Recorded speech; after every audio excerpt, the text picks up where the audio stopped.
8:26 de la mañana y ayer experimentamos una jornada electoral muy intensa. ¿Aumentó la participación de los colombianos en las urnas o el censo? Por primera vez un presidente manifiesta no aceptar un resultado y un outsider, como él mismo se autodenominó, gana en primera vuelta. Nos vamos a segunda vuelta.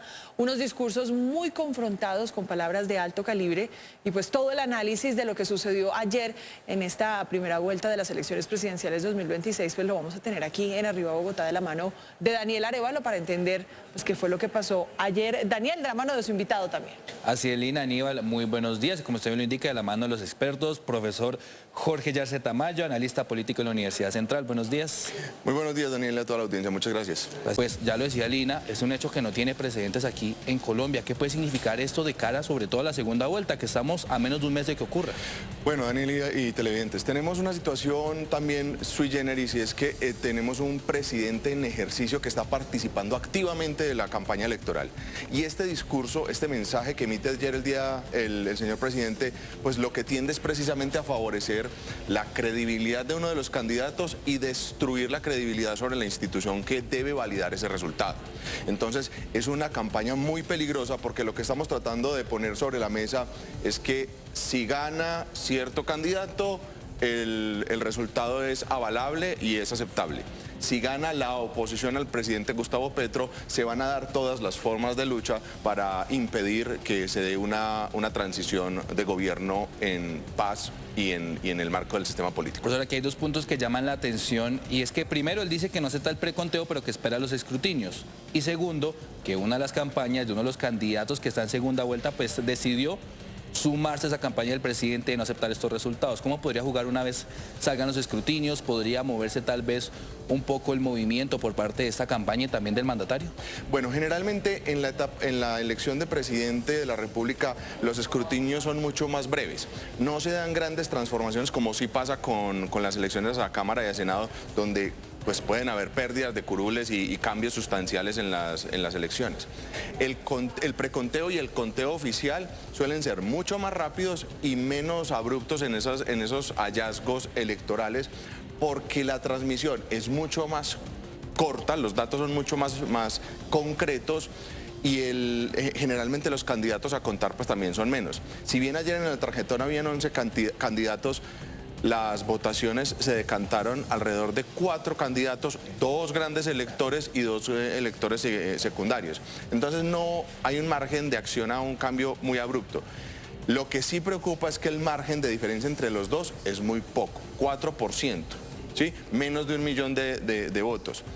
Pueden haber variaciones, pero no variaciones sustanciales. ¿Qué tal si nos detenemos en este punto, ya que tocamos el tema de la jornada electoral y revisamos cómo se movió todo este panorama y empezamos con las votaciones generales, cómo estuvo ese comportamiento, porque allí empieza un electorado clave en este punto. Y como lo vemos, y lo dijo el profesor, pues lideró Abelardo de la Espriella con una diferencia pues no muy grande en relación a Iván Cepeda, que eso se puede comportar pues diferente en las próximas semanas. Pero aquí hay un punto importante, profesor, y quiero que nos detengamos aquí para analizar lo siguiente. Estos votos, porque son más de 2,5 millones de personas que pues decidieron no votar por las personas que pasaron a segunda vuelta. ¿Cómo se puede comportar este electorado de cara a las próximas semanas? Bueno, antes de dar esa respuesta tengo obligatoriamente que hablar de estos dos candidatos. ¿Por qué? Estos resultados son resultados de una segunda vuelta. Es decir, estamos en techos.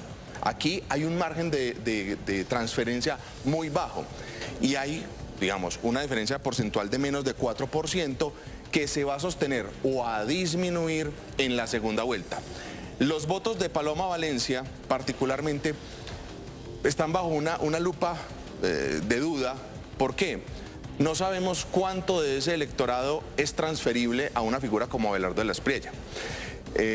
Desde la primera vuelta siempre se había hecho un análisis respecto de que era muy difícil encontrar una transferencia directa de los votos de centro-derecha hacia Abelardo porque precisamente no lo ven como una opción viable dado su discurso tan fuerte y tan extremo.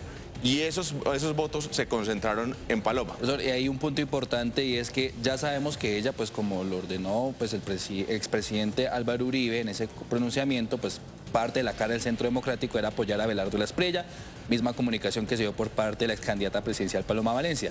Sin embargo, su fórmula vicepresidencial decidió no hacer lo mismo. ¿Qué podría pasar ahí? Lo que pasa es que en segunda vuelta ya los candidatos no funcionan como agentes de transferencia política. Ella puede dar su apoyo, es un apoyo más de carácter simbólico, político, pensando a futuro, pero eso no significa que sus electores vayan a buscar seguirla de manera comprometida, ¿sí?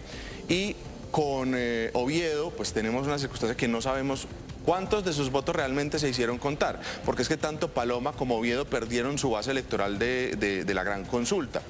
No aparecieron ni los votos del uno ni los votos del otro. Lo que podríamos analizar es que seguramente los que más se retiraron fueron los votos de Oviedo por la resistencia que generó precisamente que un candidato que se leía como de centro se hubiera ido con Paloma Valencia más ligada con la derecha. Entonces esos votos ahí son intransferibles hasta que se demuestre lo contrario. ¿Qué podría pasar ya en las próximas semanas de cara a esta segunda vuelta? Lo que nos espera en las próximas 3 semanas es definitivamente una campaña del desprestigio.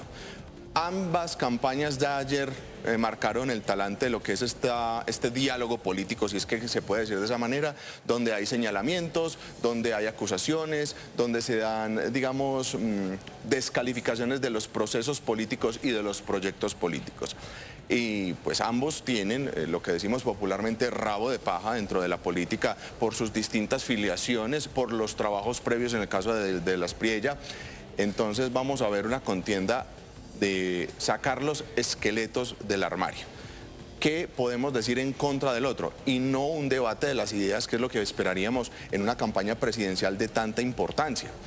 Y hay que notar que llegaron justo a la segunda vuelta los dos candidatos que jamás quisieron debatir, que jamás quisieron confrontarse de forma directa y que no tienen precisamente los mejores planes de gobierno.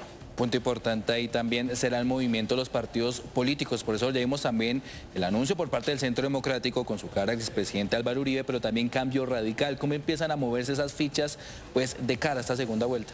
Yo insisto que en segunda vuelta ni los candidatos ni los partidos son ahora el determinante, más cuando tenemos 10 millones de colombianos que votaron de manera libre, es decir, no estaban con ninguna afiliación política a partidos y votaron por un outsider, una persona que no está vinculada a ninguno de los procesos políticos ni históricos ni presentes de Colombia, y esa es la pauta que se marca para esa segunda vuelta.